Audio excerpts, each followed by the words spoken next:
ओम शांति। 6 अक्टूबर 2025 बाबा की मुरली का सार। मीठे बच्चे, श्रीमत पर भारत को स्वर्ग बनाने की सेवा करनी है। पहले स्वयं निर्विकारी बनना है, फिर दूसरों को कहना है। तो श्रीमत अर्थात आत्मिक मत पर अपने को आत्मा समझना सबसे पहली मत है। फिर भारत को स्वर्ग, तो भारत में कौन है? सिर्फ मैं अकेला हूँ, अकेली हूँ। तो उसी को ही स्वर्ग बनाने की, अर्थात अपने ही अंदर जो संसार है, भारत है, भारत छुपा हुआ है, हमारी वास्तविक स्थिति जो छुपी हुई है उसको स्वर्ग बनाना है। अपने संकल्पों को जो है वो स्वर्ग बनाना है। तो कैसे बनेंगे संकल्प स्वर्ग? जब स्वयं को देह न समझ करके हम आत्मा समझेंगे तो ये जो संकल्प हैं वो परिवर्तन हो करके आत्मिक बनते जाएंगे। देह से हमारी पहचानें मिटती जाएंगी, परतें, आवरण, वस्त्र उतरते जाएंगे। तो फिर भारत स्वर्ग अर्थात एक एक संकल्प जो है वो स्वर्ग बनता जाएगा। बाबा साफ कह रहे हैं पहले स्वयं निर्विकारी बनना है। स्वयं अर्थात कौन? ये निर्विकारी। और ये रीना, जो पहला संकल्प उठता है ना, कि मैं कौन हूँ, मैं यह हूँ, है ना, तो उसको निर्विकारी बनाना है कि वो एक्चुअली में है ही नहीं। निर्विकारी बनाना अर्थात कि कुछ भी नहीं है वो, ये रीना कुछ भी नहीं है, जो है वो बाबा ही हैं। तो फिर जो है दूसरों को कह सकेंगे हम, या दूसरों को भी उसी स्थिति से देख सकेंगे कि यह जो दिखाई दे रहे हैं वो एक्चुअली में कुछ है ही नहीं, पर हर जगह जो है वो बाबा ही है। जिसको एक बार बाबा ने मुरली में कहा था कि किसी को भी देखो तो देखते हुए बाप याद आए, है ना। ऐसे नहीं कहा बाबा ने कि आत्मा को देखो, लेकिन उस मुरली में मुझे याद नहीं है वो कौन सी क्या मुरली है, लेकिन ऐसे कहा बाबा ने कि किसी को भी देखते हुए वो बाप की याद आए, अर्थात कि हर एक को देखें कि वो कोई कुछ भी नहीं है, जस्ट एक एक्टिविटी है। हमें जो दिखाई दे रहा है वो हम खुद भी एक एक्टिविटी हैं और दूसरे भी जो हमें दिखाई दे रहे हैं वो एक्टिविटी। इतनी हमारी नज़र साफ, स्वच्छ, शुद्ध हो जाए, और ये कोई कहने की बात नहीं है, ये सच्चाई है। अगर हम थोड़ा सा भी साइंस में अगर इंटरेस्ट रखते हो तो क्वांटम फिज़िक्स को हम पढ़ेंगे, सुनेंगे, क्योंकि पढ़ने का तो इतना समय नहीं है, तो सुनेंगे तो हमें जो है वो पता चलता जाएगी कि कोई कुछ है ही नहीं। हर बॉडी जो है वो होलो, खाली है। 99.9999% उसमें स्पेस है, अर्थात कुछ है ही नहीं। तो फिर क्या बच गया? सिर्फ एक्टिविटी जो हो रही है, हर एक मन के अंदर एक्टिविटी जो रिकॉर्डेड है वो प्ले करने के लिए इस वर्ल्ड ड्रामा स्क्रीन पर इतनी बड़ी, हमको इतना बड़ा शरीर, बॉडी दिखाई दे रही है। तो वही है निर्विकारी बनना, अर्थात कोई कुछ है ही नहीं। कुछ है ही नहीं तो फिर हाँ, इस स्टेज पर जो है वो एकदम से नहीं पहुंचा जा सकता। तो इसके लिए जो है वो बाबा ने पहले हमें ऐसे कहा है कि हमें आत्मा देखना है, एक दूसरे को शरीर दिखाई न दे, आत्मा दिखाई दे। फिर आत्मा के भी जो है वो डीप में जाने का है हमें। अगर हमें ज्ञान सुनते हुए 5, 10, 15, 20, 25, 30 साल हो गए हैं, 40 साल, तो फिर थोड़ा हम उस डीप में जाएं।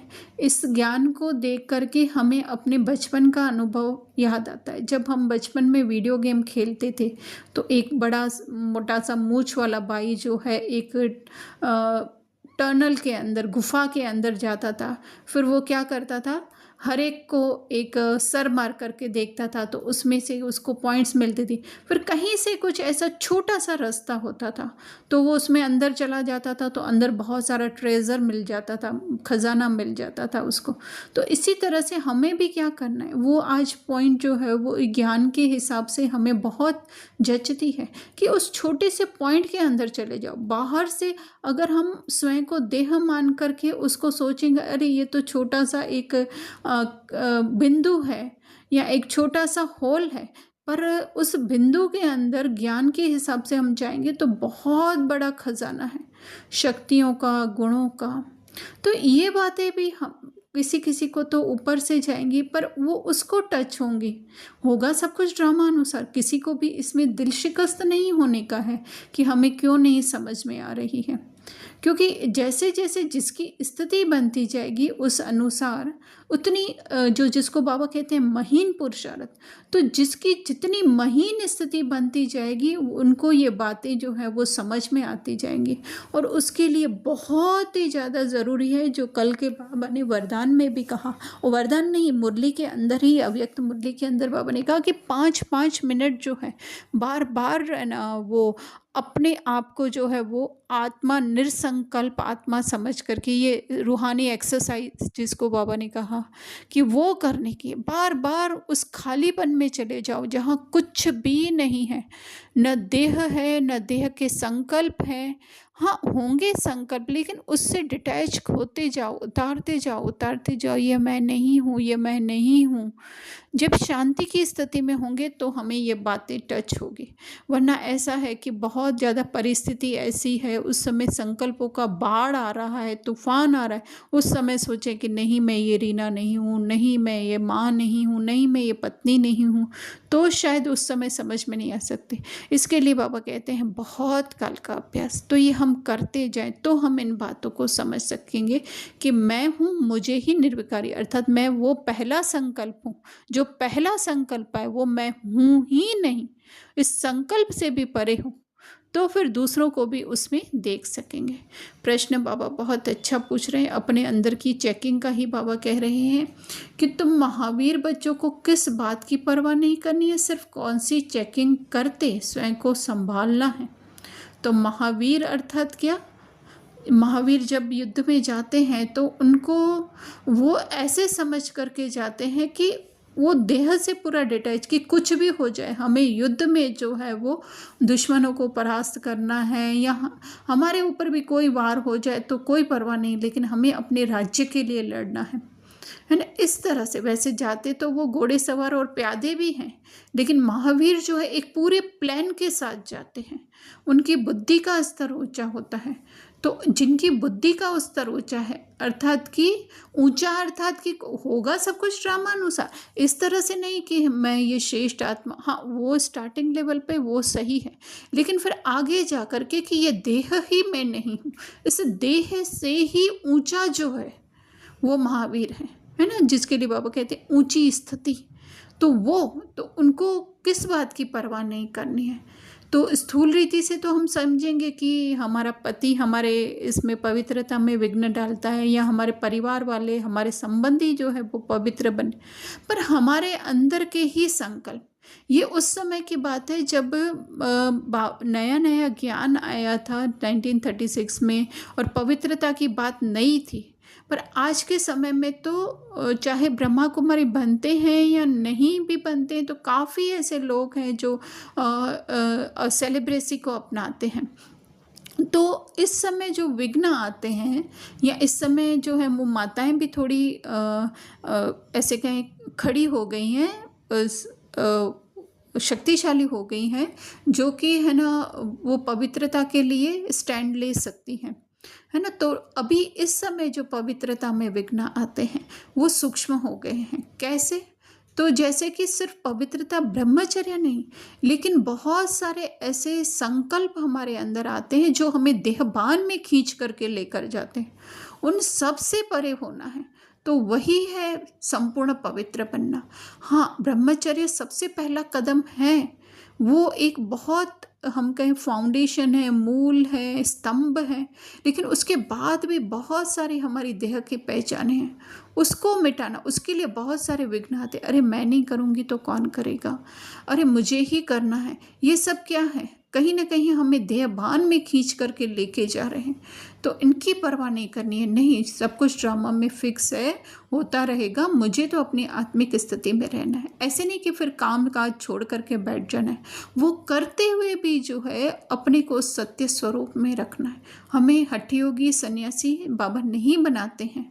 तो बाबा कह रहे हैं सिर्फ चेक करो मैं महावीर हूँ, अर्थात उस ऊंची स्थिति वाला हूँ, देह से ऊपर की स्थिति वाला हूँ, अपने आप को देखो, बाबा साफ साफ कहते हैं अपने आप को ठगता तो नहीं हूँ। एक माँ कह करके, एक बीवी कह करके, एक बहन, एक बेटी, एक पत्नी कह करके अपने आप को ठगता तो नहीं हूँ कि मुझे ही करना है, मैं नहीं करूँगी तो कौन करेगा, मेरे बदले तो ये होगा ही नहीं काम। ये अपने आप को ठगना है। सब कहना अपने आप को आत्मा और मानना अपने आप को पत्नी, माँ, बहन, बेटी, बहू, तो ये अपने आप को बेहद का वैराग्य रहता है ना। सिर्फ ऐसे नहीं कि हम लोगों ने बाहर की चीज़ों का हम लोगों ने वैराग्य कर लिया कि बाहर का खाना नहीं है, कहीं जाना नहीं है, कुछ ऐसा देखना नहीं है, लेकिन उसके साथ साथ क्या ये भी वैराग्य किया है कि मैं अपने मन के संकल्पों को भी अपना न मानूं। क्योंकि आत्मिक स्मृति के जो संकल्प होते हैं ना, वो इतने ज़्यादा शक्तिशाली होते हैं जो माइंड को टच हो जाते हैं, और उस एक संकल्प के टच होने से देह के सारे संकल्प कोलैप्स हो जाते हैं।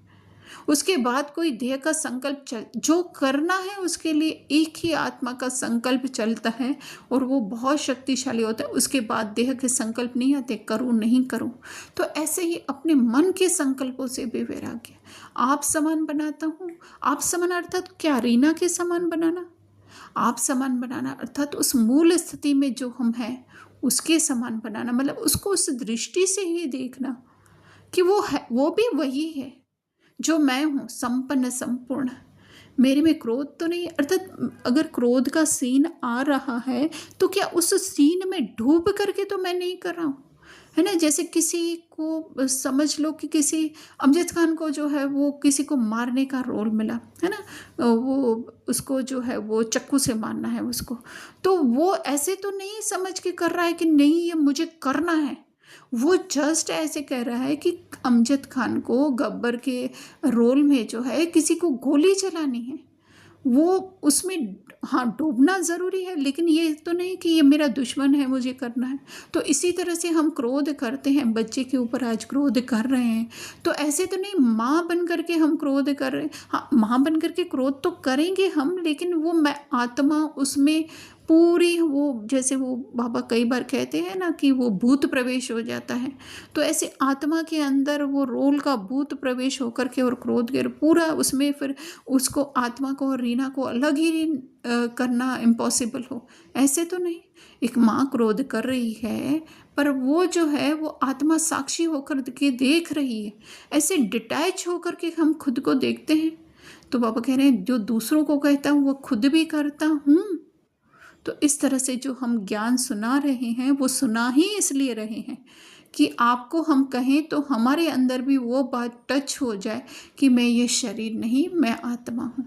तो जब भी हम कहें, दूसरों को जो कहें, तो साथ साथ ऑन द स्पॉट अपनी भी चेकिंग करनी है, क्या ऐसा मैं खुद को समझता हूँ, समझती हूँ। धारणा में बाबा कह रहे हैं सदा इसी खुशी में और नशे में रहना है कि हम 21 जन्मों के लिए बेहद बाबा के वारिस बने। जिनके वारिस बने उनको याद भी करना है और पवित्र भी ज़रूर बनना है। तो वारिस हम किसके बने हैं? स्थूल जो हमको वहाँ पे सोने के महल वगैरह मिलेंगे उसके 21 जन्मों के वारिस हैं, वो तो बाय प्रोडक्ट है। लेकिन एक्चुअली वारिस बनना है कि जैसे बाबा सदैव शरीर से डिटैच है, वो मैं अपने अंदर इतना उस संकल्प को, उस संस्कार को, उस दृष्टि वृत्ति को भर दूं जो 21 जन्म तक कायम रहे। तो वही है बाबा को याद भी करना, बाबा को वारिस भी बनना। याद करना अर्थात उनकी मूल स्वरूप, सत्य स्वरूप को याद करना, जिसमें कि उनको, जबकि सारी दुनिया उन्हें पूज रही है, लेकिन कहीं पर भी उनको ये नहीं है कि ना मेरे नाम को पूजा जा रहा है, मुझे पूजा जा रहा है ना। तो इतनी डिटैचमेंट, इतनी क्या हमारी डिटैचमेंट है कि हम जो भी सेवा करते हैं, चाहे घर की, चाहे निमित्त बने हुए हैं, लेकिन क्या इतनी डिटैचमेंट है कि ये कुछ भी मैं नहीं कर रहा हूँ, सब कुछ ड्रामा में हो रहा है, मैं तो जस्ट उसको देखने वाला हूँ। वही है पवित्र बनना। और दूसरा, बाप जो श्रेष्ठ कर्म सिखला रहे हैं वही कर्म करने, श्रीमत लेते रहना। तो बाबा क्या कर्म सिखला रहे हैं हमें कि तुम कुछ करते ही नहीं हो। सबसे बड़ी बात है कि हम कुछ करते ही नहीं है, ये बाबा सिखला रहे हैं हमें श्रेष्ठ कर्म। वही करना है, अर्थात हमें भी वही देखना है कि मैं कुछ करने वाला हूँ ही नहीं, ये तो ड्रामा ऑटोमेटिक है मोड पे चल रहा है, मैं तो जस्ट उसको देखने वाली हूँ। फिर न थकावट आएगी, न शरीर के बीमारियाँ अटैक करेंगी, न बच्चों के जो हमारे अनुसार डिसीजन नहीं है तो वो भी हमें इफ़ेक्ट नहीं करेंगे, या लोगों का व्यवहार जो हमारे अनुसार नहीं है वो नहीं हमें अटैक करेगा। तो श्रीमत लेते रहना है, अर्थात बार बार अपने आप को उस आत्मिक स्मृति में डुबोते रहना है, वही श्रीमत लेते, बार बार साइलेंस में चले जाना है, खुद ही बाबा टच करेंगे। वरदान में बाबा कह रहे हैं, स्थूल देश और शरीर की स्मृति से परे सूक्ष्म देश के वेशधारी भव। तो सूक्ष्म देश कौन सा है? हमारा संकल्पों का हमारा देश है। तो कितना अच्छा बाबा कह रहे हैं, बाबा स्थूल में लेकर जाकर के फिर हमें सूक्ष्म में पहुंचा देते हैं कि जैसे आजकल की दुनिया में जो है जैसा कर्तव्य वैसा वेश धारण करते हैं ना। जैसे कि अगर आजकल है जैसे मेहंदी का ट्रेंड है तो फिर उसमें येलो वस्त्र पहनते हैं, या आजकल कुछ ऐसा है वायलेटी वस्त्र पहनते हैं, फिर उसी अनुसार सब कुछ करते हैं, जो भी है ना। तो उसी तरह से हमें भी क्या करना है, करना तो वही कर्म है, करना तो बनाना तो वही खाना है, बनाना तो करना तो वही कपड़े धोना है, लेकिन वो करते हुए हमें कौन से कपड़े पहनने के हैं? वो संकल्पों के कपड़े की, ये जो है वो करता हुआ देखने वाला मैं हूँ। तो इसीलिए बाबा कहते हैं अभी अभी साकार में आना पड़ रहा है। एक तरफ स्थूल हाथों से हमें कर्म करते हुए दिख रहे हैं कि मैं खाना बना रही हूँ, मुझे जो है शॉपिंग करने के लिए जाना है दिवाली की, ये सब, लेकिन अंदर स्मृति क्या रहती है हमें कि ये सब कुछ जो है वो ड्रामा में रोल कर रहा है, पर वो राज का रोल प्ले करते हुए भी शाहरुख अपने आप को नहीं भूलता है कि मैं शाहरुख। उसे सदैव एटीट्यूड रहता है, एटीट्यूड मतलब वो उनका वो नहीं मुझे पता है, लेकिन हमें अपना रूहानी आत्मिक एटीट्यूड रखना है कि मैं जो है वो सर्व सुखों से, सर्व गुणों से, सर्व शक्तियों से संपन्न हूँ। चाहे फिर शॉपिंग करते हुए अगर हमें कुछ भावताल करना पड़ रहा है शॉपकीपर से तो वो हम करें, कुछ समझ में नहीं आ रहा है, अच्छा देखना है, अच्छा देखें, उनसे डिमांड करें, लेकिन वो करते हुए भी हमारी स्मृति के वस्त्र कैसे हों, है ना। तो इसके लिए बाबा कह रहे हैं वस्त्र फिट हो या नहीं हो दूसरों के, लेकिन अपने वस्त्र, है ना, कि वो देह की बातें कई बार हमें समझ में नहीं आती हैं, कि वो लगता है कि जैसे मैं नहीं हूँ, वो भले चलती रहे, वो रोल में चलता रहेगा अपने आप से, वो मतलब वो रीना से डिससेटिस्फाइड होता रहेगा, लेकिन अंदर से मैं सदैव सेटिस्फाइड हूँ, वो अपने वस्त्र धारण करना है ना। फिर बाबा कह रहे हैं प्रैक्टिकल में लाओ अभ्यास को, वरदान को, तो फिर क्या हो जाएगा, अव्यक्त मिलन के विचित्र अनुभव कर सकेंगे। तो चित्र के अनुभव तो हमें होते हैं, बहुत खुश हो जाते हैं, कभी दुखी हो जाते हैं, कभी आकर्षण में आ जाते हैं, लेकिन अलौकिक मिलन के अनुभव कौन से हैं? ये कुछ भी अनुभव मैं नहीं हूँ, अनुभवों से परे, जो बिल्कुल एकदम शांत भी नहीं कह सकते हैं, लेकिन अगर कुछ नाम देना ही है हमको तो हम शांत कह सकते हैं उसको, है ना, क्योंकि वो सारे अनुभव से परे है। उसके लिए कोई अनुभव अच्छा बुरा, खुशी का दुख का कुछ भी नहीं है, उससे परे हो जाते हैं। स्लोगन हम स्थूल रीति से तो स्लोगन को समझ सकते हैं, लेकिन थोड़ा सा आज सूक्ष्म में हम समझेंगे, सबका आदर करने वाले ही आदर्श बन सकते हैं, सम्मान दो तब सम्मान मिलेगा, है ना। स्थूल में सबको आदर देना ओके, विश्वास ओके, है ना, लेकिन अभी क्या करना है, अपने अंदर ही जो भी संकल्प आ रहे हैं, रावण जैसे संकल्प आ रहे हैं, उसको भी क्या करना है हमें। अगर शाहरुख खान को विलन का रोल प्ले करने के लिए, वो शायद डर मूवी में राहुल का था, है, तो भी वो कितना ऑनेस्ट होकर के उसको प्ले करता है कि आज दिन तक लोग उसको, आज शायद उसको 30 साल जितने हो गए होंगे मूवी में, या फिर शायद उससे भी ज़्यादा 35 साल जितने हो गए होंगे, लेकिन उसने कितना ऑनेस्टी से वो रोल प्ले किया, लेकिन वो करते हुए वो नहीं भूला। राहुल का रोल प्ले करते हुए, शायद राहुल नाम था, ज़्यादा पता नहीं है, डर मूवी में, तो वो विलन का रोल प्ले करते हुए भी जो शाहरुख नहीं भूला, तो क्या हुआ, अगर वो प्ले करते हुए विलन का रोल, तो वो सच्ची में सनी देओल को मार डालता, सच्ची में उसको इतने सारे लोगों के वो खून कर देता, है ना। लेकिन हमें क्या करना है, वो जो आ रहे हैं संकल्प, उसको देखते हुए रावण जैसे, या जिसको कहीं कलयुगी संकल्प आ रहे हैं, लेकिन कहीं पे भी जो है उससे अपनी पहचान, उनको सम्मान दे कि हाँ, कि मैं ये रोल अच्छे से प्ले करूँगा। तो क्या होगा, अंदर से वो स्मृति हमारी पक्की रहेगी, है ना। फिर हम उसमें डूबेंगे, उसको, उसकी छाप हमारे अंदर नहीं, मन के अंदर नहीं पड़ी रहेगी, है ना। उसके बाद उस मूवी में कितने सारे जो हैं वो हीरो के रोल मिले हैं शाहरुख खान को। ऐसे नहीं हर बार कोई उसको, है ना, फिर विलन का ही रोल मिला, हो सकता है एक दो में मिला भी हो। तो इसी तरह से उसने शाहरुख पहन कर के वो विलन का रोल प्ले किया। तो इसी तरह से हम आत्मा बन, तो फिर हमारे भी संकल्प कैसे हो जाएंगे, हीरो जैसे हो जाएंगे। तो उसी को ही बाबा ने कहा सम्मान मिलेगा।